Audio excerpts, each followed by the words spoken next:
বর্ষার দিন। এই বর্ষায় আমাদের বাংলাদেশের প্রচুর দেশি ফল পাওয়া যায়। আপনারা দেখতে পাচ্ছেন এই যে জাম্বুরা, তারপরে পেয়ারা।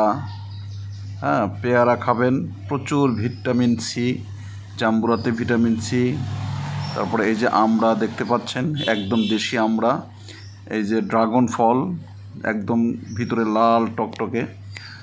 এই ড্রাগন ফল অত্যন্ত উপকারী, ভিটামিন সি আছে। এটা শরীরের কোষকে সমৃদ্ধ রাখে এবং এই ফলগুলো বাচ্চারা খুবই পছন্দ করে। বাচ্চাদের অতি প্রিয় ফল ড্রাগন। দাম যে খুব বেশি তা না। আর এই যে দেখতে পাচ্ছেন এই মুহূর্তে, এটা হচ্ছে কি বলবো, যে ড্রাগনের পাশাপাশি আরেকটা ভিটামিন সির খনি। এই যে সির খনি হচ্ছে আমলকি।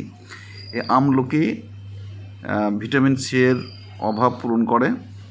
প্রচুর ভিটামিন সি থাকে, এটি ত্বককে সতেজ রাখে। তারপরে হচ্ছে চুল পড়া বন্ধ করে। যে বিলাতি গাব দেখতে পাচ্ছেন, আমলকি পরে যে বিলাতি গাব, এটিও কিন্তু ডায়াবেটিসের রোগের জন্য অত্যন্ত উপকারী। যে প্রিয় দর্শক, আমরা এই বৃষ্টির সিজনে, বর্ষার সিজনে আমরা আমাদের আশপাশে প্রচুর দেশি ফল দেখতে পাই। এই দেশি ফলগুলো আপনারা নিজেরা খাবেন, বাচ্চাদের খাওয়াবেন এবং বাচ্চার সুস্বাস্থ্যের জন্য এই যে ভিটামিন সি, আনারস, পাইনঅ্যাপেল, এই ফলগুলো কিন্তু আমরা এখন গ্রামে গঞ্জে, হাট বাজারে, শহরে বন্দর সব জায়গায় কিন্তু এখন এই ফলগুলো খুবই সহজলভ্য, সব জায়গাতে পাওয়া যায়। দামও খুব বেশি না। মোটামুটি একটি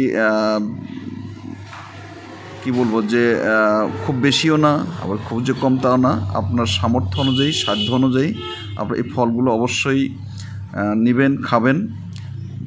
পরিবারের সবার জন্য এই ফলগুলো খুবই উপকারী।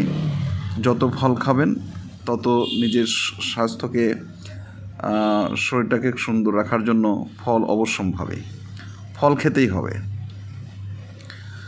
আমাদের বাংলাদেশের আমরা খুবই ভাগ্যবান যে আমাদের দেশি ফলগুলো খুবই সুমিষ্ট, খুবই সুস্বাদু। আর এই যে সিজন, এখন এই সিজনটায় আমাদের এই দেশি ফলগুলার যথেষ্ট পরিমাণ সরবরাহ আছে। আপনারা অবশ্যই এই ফলগুলো খাবেন। আর আমাদের শরীর গঠনের জন্য ফল খুবই উপকারী, খুবই দরকারি। বিশেষ করে ফল রোগ প্রতিরোধ করে, স্বাস্থ্যকে সঠিকভাবে পরিচালনা করার জন্য ফল খুবই উপকারী। ভিটামিন সির খনি আমরা দেখতে পাচ্ছেন। আমলকি খুবই উপকারী একটি ফল, খুবই উপকারী। তো আপনারা ভালো থাকবেন, সুস্থ থাকবেন, আপনাদের জন্য শুভকামনা।